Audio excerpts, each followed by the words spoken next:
यंदाच्या गणेश उत्सवाच्या आगमन मिरवणुकीत सार्वजनिक तरुण मंडळांनी पारंपरिक पद्धत अवलंबत गणरायाचं पावित्र्य राखण्याचा प्रयत्न केला।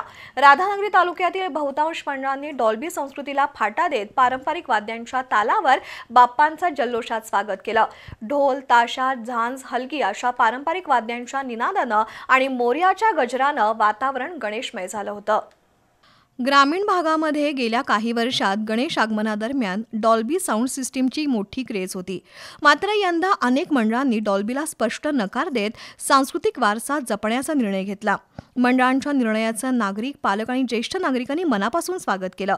बर्गेवाडीचं हनुमान तरुण मंडळ, कौलवचं गणेश तरुण मंडळ, साई तरुण मंडळ आणि धामोड घोटवडेसह राशिवडी इथल्या तरुण मंडळांनी डॉल्बी विरहित आगमन मिरवणूक काढण्याचा निर्णय घेतला। त्यानुसार ढोल ताशा पथकांच्या गजरात भगवे फेटे, पारंपरिक पोशाख आणि गणपतीच्या जयघोषात मिरवणुका काढण्यात आल्या। काही मंडळांनी पर्यावरण रक्षणाचे संदेश देणारे फलकही मिरवणुकीत आणले होते।